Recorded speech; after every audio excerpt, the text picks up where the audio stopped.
Welcome back to the current events panel. We're apparently in the middle of a juicy discussion about cell phone bans. So Toronto school board's considering a cell phone ban.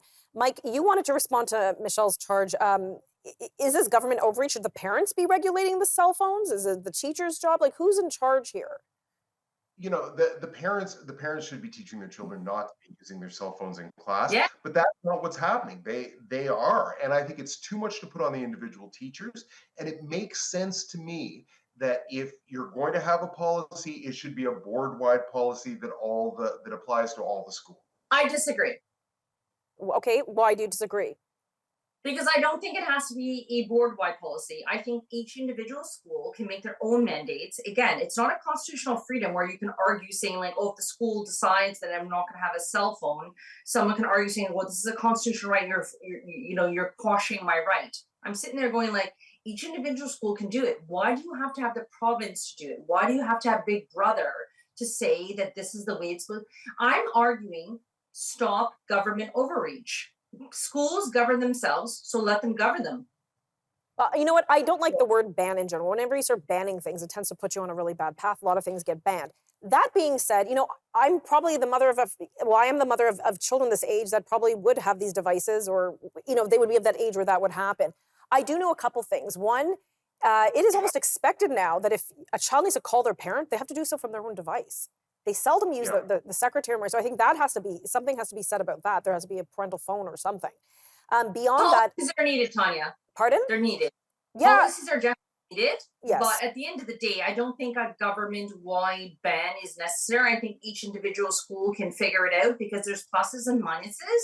And at the end of the day, why does government have to overreach to do it? I sit there and say each school can have its own policy Right. and go accordingly. And I think every school should have a policy saying, bring your phone to school, leave it in your locker.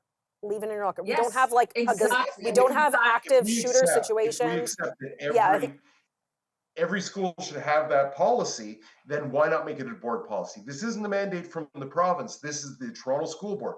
Ottawa School Board is, this doesn't apply to students in Ottawa.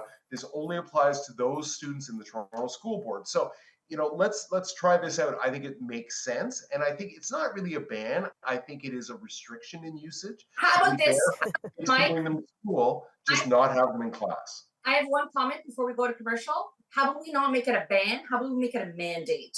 It's not required, but it's a mandate. And whatever schools do with it, that's fine. Because we don't want government overreach. Because then at that point, government can overreach on everything. So yeah, we want to but limit. Michelle, but in all fairness though, school boards make the policy. School boards are elected by trustees or governed by trustees. The trustees are elected by the taxpayers and the parents. So if they're approaching Yes. so that to me seems like a proper flow of democracy. Although I feel like this is a discussion that we should have off camera on like political effectiveness of local forms of government. So let's pivot on that for a moment. But I'm glad we agree that there's too much craziness with cell phones in the classroom. I agree. Canadian immigration and cost of living.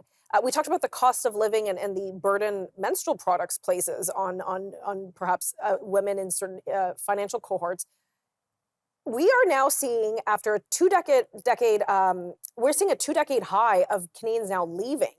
That the Canadians are leaving, and some immigrants come and then they decide after 6 months, we can't afford this place. We are now emigrating. We're leaving.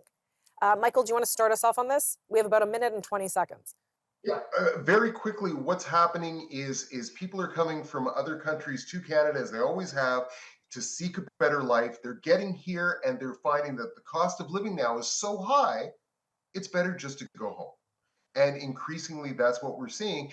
People who've immigrated into Canada are returning back home because the cost of living is just too high.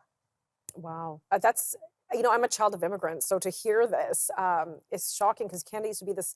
Granted, most people tend to immigrate when they're escaping or leaving a bad situation, something that's not as great. Most immigrants don't come because they love it where they're from and let's just try a new adventure. Some do. My mom was probably one of those persons. But Michelle, are we now, with our high cost of living, are we turning people away from coming to Canada? No, Tanya, and I have much more to say. So let's talk about it after the break because. Yeah, well, we only have 30 seconds. This is the last segment, so you got to pack it in. Okay, well then this is where it is, sweetheart.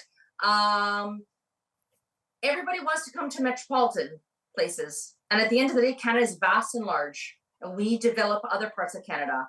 Other parts of Canada is good, and the cost of living is not so high. So at the end of the day, we need the federal government to stop pushing immigration without putting infrastructure there. So that's the ticket. You want immigration? Fine. But let's put infrastructure there. Stop putting infrastructure, stop pushing all the immigrants into infrastructure that is almost breaking. That's a very good point. And on that note, we'll leave it. Thank you both so much. Very insightful, very lively chat today. We'll see you soon.